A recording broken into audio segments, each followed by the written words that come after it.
මේ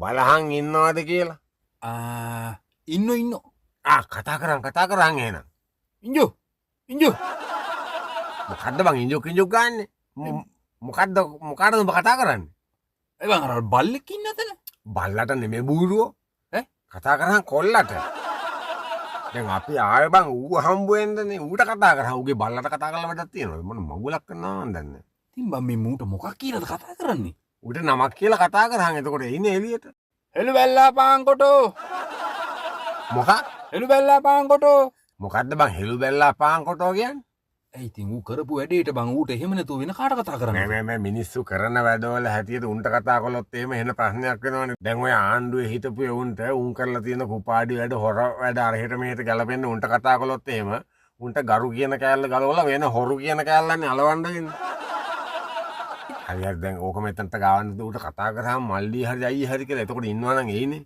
මල්ලි කවුද මේ දොර පොඩ්ඩක් අරිනවද මොකටද දොර අරින්නේ අපි ඔයාව ටිකක් හම්බෙන්න කියලා ආවේ මේ පොලිසියෙන්ද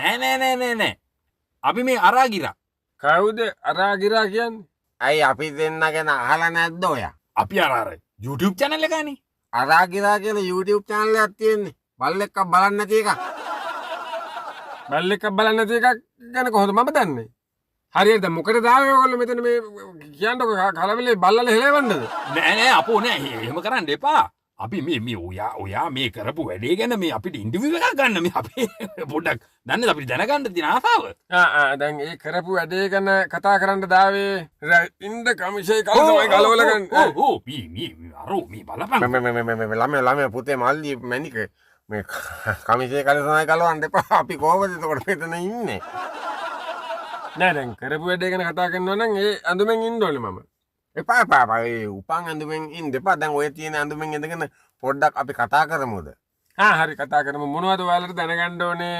ඇත්තටම ඇයි ඔයා මෙහෙම වැඩක් කරන්නේ ඕගොල්ලන්ගේ ආරක්ෂාව ගැන හිතලා ඔව් මොකක්ද අපේ ආරක්ෂාව ගැන හිතලා ඔයා එහෙම කරේ දැන් මම මෙහෙම මේ ලනුව අල්ලගෙන ඉන්නේ බල්ලා ආවොත් ඕගොල්ලන්ව කන නිසා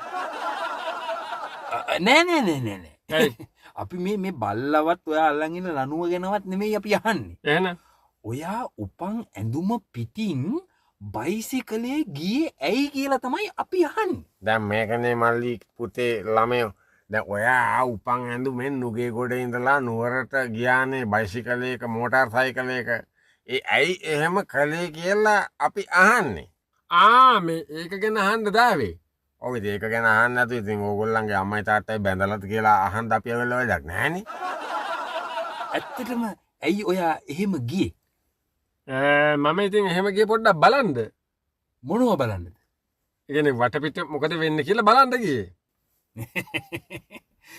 ඔයා වටපිට බැලිල්ල කෙසේ වෙතත් වටපිට ඉන්නේ උන් ඔයා දිහා බලනවනේ ඔහොම ගියා ඉතින් ඒක තමයි වටපිට එවුම් මන් දිහා කොහොම බලනවද කියලා බලන්න තමයි මම එහෙම ගියේ.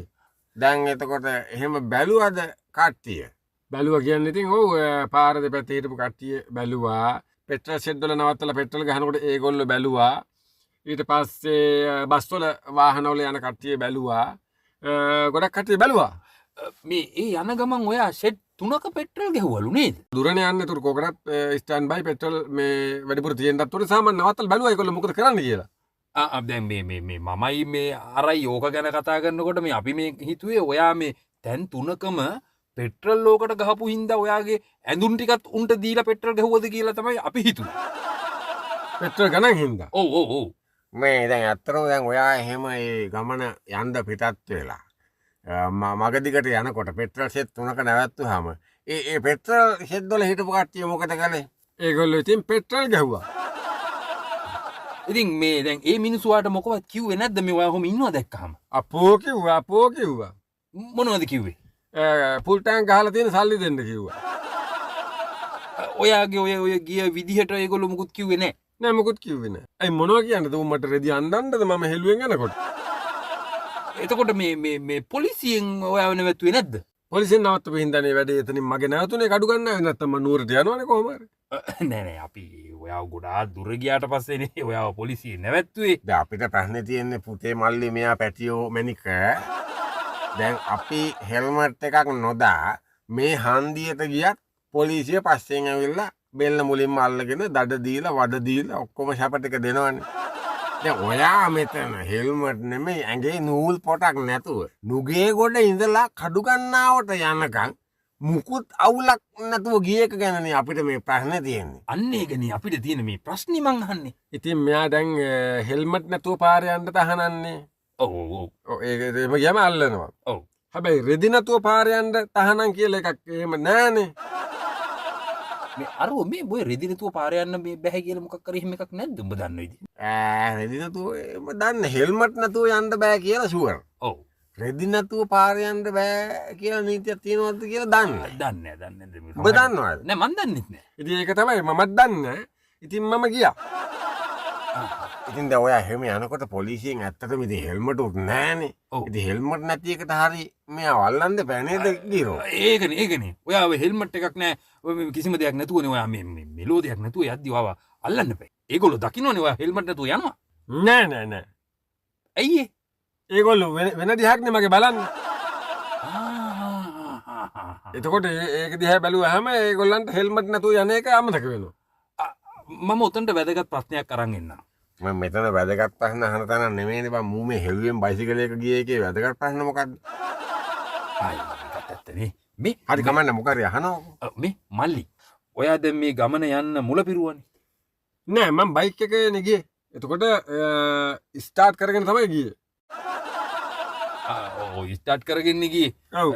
ඒක තමයි අපි මුල පුරනවා කියන්නේ. ආ මේ ඉතින් දැන් ඔයා මේ ගමන යන්න හදනකොට ඔයාට හිතුනේ නැද්ද ඔච්චර දුරක් යන්න පුළුවන් කියලා පොලිසියට අහුවෙන්නේ නැතුව? ඇත්තටම මං හිතුවේ නෑ එහෙම.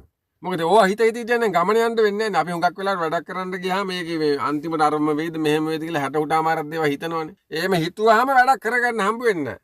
ඕන එකක් 58යි කියලා මම ගමන ගියා. බලන්නකෝ ඔච්චර දුරක් ගියාම. ඒකනේ මං කියන්නේ. දැන් ඔයා මේ ගමන ගියේ මොකක් අරඹයාද? නෑ අරඹය අහුන්නේ මම නුවර පාරට දාලා නුවර පාර දිගේ ඔහොම කෑ ගල්ලා ඊට පස්සේ මාව නැල්ලා ඊට පස්සේ කඩු ගන්නවා එහෙමනේ ගියේ. ඔයා දැන් අරඹයායක් අහන්නේ මං එහෙ ගියා කියලා කවුරු හරි කිව්වද? නෑ අරඹයායක් ගැන නෙමෙයි අපි කිව්වේ. මම කිව්වේ අරඹයා. ඔව්. අරඹයා කියන්නේ අරමුණ. මොන අරමුණකින්ද ඔයා ඔච්චර දුරක් ඔය විදිහට ගියේ? දැන් මම මේ ගමන යනකොට මට ඕන වුණා මේ විදිහට මම යනකොට රටේ වුන් කොහොමද මා දිහා බලන්න කියලා දැනගන්න. ගිනස් පොතට යන්න ආසාවක් තිබුණාද? පොලිස් පොතට යන්න ආසාවක් තිබුණා. ඒක වුණා. ගිනස් පොතට යන්න ආසාවක් තිබුණේ නැහැ. මොකද ලෝකේ හෙළුවෙන් බයිසිකල් වල යන රටවල් ඕන තරම් තියෙනවා. ඉතින් අපේ රටේනේ වෙලා නැත්තේ. ඒක කළා ඉතින්. මොකද ගිනස් පොත අපේ රටේ විතරනේ ලෝකේ තියෙන පොතක්නේ. ඔව්. අපේ පොලිස් පොතට ගියා කොහමද? හරි දැන් මොකද ඔය දැන් පිටරට ටීවී channel එකක් තියෙනවා අර ඇඳුම් නැතුව මාස ගණන් අර කැලේ ඉන්නේ මේ මස් පුච්චගෙන කාලා. ගිරෝ. මොකද්ද බං ඒ ඇඳුම් නැතුව ඉන්න ඔය පෙන්නන channel එක? ඔබට වැඩ නෑනේ මේ වයසට. නෑ කියනවා ඉතින් අපි බැලුවා මොකද වෙන්නේ? නෑ ඔය ඕන්නේ ඒක කවුරුත් බලන්න ඕනේ නෑ. මේ ඉතින් මේ මල්ලි මුකුත් ඇඳුමක්වත් නැතුවනේ දැන් මේ ගියේ. ඔව් ඉතින් ඕගොල්ලෝ දැක්කේ නැද්ද ඒක? නෑ පෙන්නුවේ නෑනේ අපිට. කවුද? ටීවී එකේ ඔක්කොම කොටු දාලානේ තිබුණේ. ඒක තමයි වැරද්ද ඉතින් ඒ කරන්න අතිසැටියෙන් පෙන්නුවා නම් ඉවරයි. එහෙනම් මීට වඩා වැඩේ පත්තු වෙනවා. දැන් මේකනේ දැන් මල්ලිට නැති ලැජ්ජාවක් channel කාරයන්ට තියෙනවනේ. මොකටද මට ලැජ්ජාවක් නැතුව මම ගියා නම් මොකද අනික් කට්ටිය ලැජ්ජ වෙන්නේ? ඒගොල්ලෝ කොටු දාලා පෙන්නපු ඉඳ අපිට ඒක හරියට බලා ගන්න බැරි වුණා. ඔව් එන්නකෝ එහෙනම් මේක කොයි වේද කල්සම ගලවන්නනේ බලන්න මේ පිස්සුද මේ දෙකන්නෝ. උස ගන්න කලින් මේක කේන්ති යන හොඳේ. දැන් මල්ලි ඔයා මේ ඕම දැන් ඇඳුම් දැන් අපි නම් සාමාන්‍යයෙන් ගමනක් යනකොට ලයිසන් පර්ස් එක ෆෝන් එක ඔක්කොම දාගෙන යන්නේ කලිසමේ සාක්කුවේනේ. ඔව්. ඔයා කොහොමද ඒව අරන් ගියේ මේ කලිසමක්වත් නැතුව? ඒක තමයි කියන්නේ දක්ෂතාවය කියන්නේ. මුකුත් නෑනේ ඉතින් ඔයා කොහොමද ඒක කොහෙද ඔයා දාගෙන ගියේ? ඒක මුකුත් දාගෙන අරන් ගියේ නෑ මං නිකන් ගියේ. එතකොට මේ පෙට්‍රල් ගාවේ කොහොමද මේ සල්ලි දීලා? පෙට්‍රල් ගාවේ සල්ලි දීලා සල්ලි අරන් ගියා. සල්ලි අරගෙන ගියා. දැන් බයිසිකලේ මොන් තරම් දැන් තියෙනවනේ මේ දේවල් හංගන්න. නිකන් ඔය චෙක් කරන කාලේට ගිහින් බලනකො බයිසිකලේ. සීට් එකේ ඉඳලා බරු ගහනවා. ඔයාට ඉදිරි අනාගතය ගැන බයක් හිතුන්නේ නැද්ද? බයක් හිතුනේ නැහැ හින්දා තමයි වැඩිපුර පෙට්‍රල් ගහුවේ. මොකද කඩු ගන්නාව වෙන කණ්ඩක්නේ. ඔය කන්ද අදිනකොට මගදී පෙට්‍රල් නැති වුණොත් එහෙම තල්ලු කරන්න වෙනවා වෙන කට්ටක් කරනවා. ඉතින් ඒ ගැන බය හිතලා තමයි පෙට්‍රල් වේල පහ ගැව්වේ. නෑ නෑ මල්ලි මම දැන් මං අහන්නේ ඒක නෙමෙයි. දැන් ඔයා ඔය තීරණෙන් ඔය විදිහට ගියාම ඔයාගේ ඉදිරි අනාගතයට ඕක ප්‍රශ්නයක් බාධාවක් වෙයි කියලා ඔයාට හිතුනේ නැද්ද? ඇත්ත වශයෙන්ම මගේ අනාගතයට ප්‍රශ්නයක් වුණා. ඒක ඕගොල්ලන්ට බලා ගන්න පුළුවන් ওই බයිසිකලේ පොඩ්ඩක් බලන්නකෝ ගිහිල්ලා. පොඩ්ඩක් ඉන්නකෝ බලන්න. ඔව්. ඒ ගිරෝ. ඈ? මොකුත් නෑනේ බයිසිකලේ මේ හොඳට තියෙන්නේ නේද? මේක නෙමෙයි ඔය ෆොටෝ එකක් ගනින් මේක. ඒකනේ මුගේ අනාගතේ මොකක් හරි ප්‍රශ්නයක් වෙනවා කියලා කියන්න. මේ මල්ලි අනේ මේ බයිසිකලේ මුකුත් අවුලක් අපිට පේන්නේ නෑනේ. හොඳට බලනවල පේන්නේ නැද්ද කියලා. නෑනේ මල්ලි. කිසි දෙයක් නෑ මේ ෂෝක් එකට බයිසිකලේ තියෙන්නේ. ඉතින් මේ තවසරට පේන්නේ නැද්ද මේ මෙතන ටැංකිය තැල්ලා තියෙනවා. ඒක තියෙනවා ඉතින්. මොකද? ටැංකිය තැලිලා තියෙනවා පේනවද බලනවා කොතන තැල්ලා තියෙන්නේ කියලා. හරි ඉතින් ඔය වාඩි වෙන තැනට ඉස්සරහ ඔය සීට් එක ඉස්සරහ තැල්ලා තියෙන ටැංකිය. ඒක තමයි බං කියන්නේ දැන් මේ මම එක තැනක යනකොට හරහට දැම්මනේ පොලිස් බයික් එකක් ගෙනල්ලා. බ්‍රේක් එක ගැහුවා ගැහිල්ලට මාව තල්ලු වෙලා ගියා ඉස්සරහට. ඒ පාර තමයි ওই ටැංකිය ඔය ඔතන තැලුනේ සීට් එකට ඉස්සරහින්. ඒකටද මේ තැලුනේ? තැලුණ කියන්නේ වැදුන වැදිල්ලක් ටැංකිය ඇතුළට එබිලා තියෙන හැටියට තේරෙන්නේ නැද්ද කොහොම වැදිල්ලක් වදින්නද කියලා. ඉතින් බං අනාගතයක් ඉතුරු වෙයි. අප්පට හරි මූමේ කියන්නේ බව වෙන සීන්නේ අබ්බා මේ බ්‍රේක් ගාලා මේක තැලිලා මුගේ. ආයි අනාගතයක් නෑ. මේ කවුද ළමයෝ? ඔව්. මම පොඩි වැදගත් ප්‍රශ්නයක් තියෙනවා මේකට හරියට කෙලින් උත්තරයක් දෙන්න නේද මේ ගිරෝ? ඔව් ඒකනේ. දැන් මල්ලි මේ රටේ මිනිස්සු එක එක ඒවා කියනවා. මොනවද එක එක ඒවා කියන්නේ? දැන් ඔයාට පිනෑන්ස් ගෙවා ගන්න විදිහක් නැතුව ඔයා ඔහොම ගියා කියනවා. ඊට පස්සේ කෙල්ල තරහ වෙලා ওই විදිහට ගියා කියනවා. ඔයාට මොලේ අමාරුවක් හින්දා ඔහොම ගියා කියනවා. රටේ මිනිසුන්ගේ අවධානය ගණ්ඩ ඔය අතට ගියා කියනවා. දැන් ඔයා ඔය හෙළුවෙන් බයිසිකලේ පැදගෙන ගිය එක ගැන රටේ වුන් নানা ප්‍රකාර කතා කියනවා. දැන් අපිට දැනගන්න ඕනේ ඇත්තටම මල්ලි පුතේ පැටියෝ සූකිරි ඇතේ. ඔයා ඒ ඉතුරු නෑනේ මොකුත්. මොකද්ද? ඒ සූකිරි ඇටේ අයින් හරි ඒක කරන්නේ. අපිට කියන්නේ ඇයි ඔයා උපන් ඇඳුමෙන් බයිසිකලේ මේ නුවර ගියේ? රටේ වූ මොනවා කිව්වත් අංකල් මම ගිය මගේ ආතල්ලකට. එච්චරයි මට කියන්න තියෙන්නේ. අනිත් ඒව ඕන මගුලක් හිතාගත්තා.